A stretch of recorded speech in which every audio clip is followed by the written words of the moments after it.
আছে?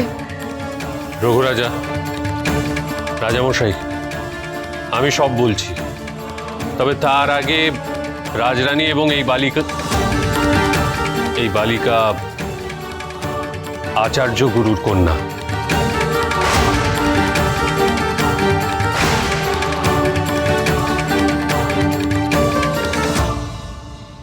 এদের ভেতরে নিয়ে যাওয়ার ব্যবস্থা করা হোক। হায় হায় হায়, কি সব বনে সে কাণ্ডখানা কইরাই ফেললো। এ অধম্য সইবে না, এ অধম্য সইবে না। বৌঠান, রাজরানী এবং ওই মেয়েকে বন্দরে নিয়ে যাওয়ার ব্যবস্থা করুন। বলবো আয় বন্দরে, আয় সবই।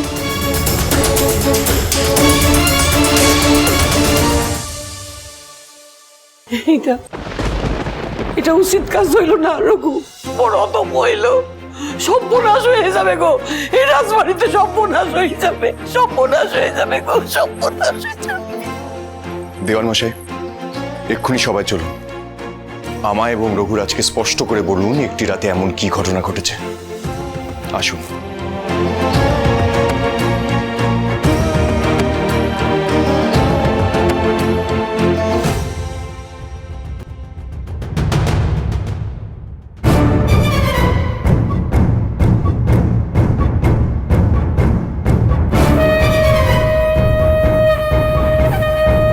কুলোটা মেয়েটাকে সমাজে ঠাঁই দেয়া যাবে না, কিছুতেই না, নির্বাসনে যেতে হবে ওকে।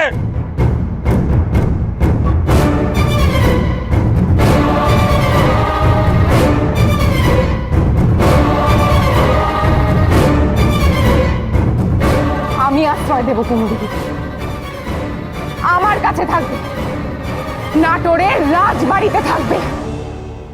বিষয়খানা অত্যন্ত গুরুগম্ভীর হয়ে উঠছে মহারাজ। রাজরানী যা করেছেন তা অত্যন্ত বিরল এবং সমাজ বিরুদ্ধ। আগে আমি যা দেখে এলাম, ছাতিনাগাঁয়ের ব্রাহ্মণ সমাজ অত্যন্ত অসন্তুষ্ট হয়েছেন। তারা রাজরানীর শাস্তি চান, এ অন্যায়ের বিহিত চান। বলা ভালো, পাপের প্রায়শ্চিত্ত চান। তারা চান যেন আচার্যগুরু কন্যা কুমুদকে তাদের হাতে ফিরিয়ে দেওয়া হয়।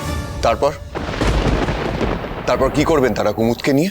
সম্ভবত নির্বাসনে পাঠানো পারে।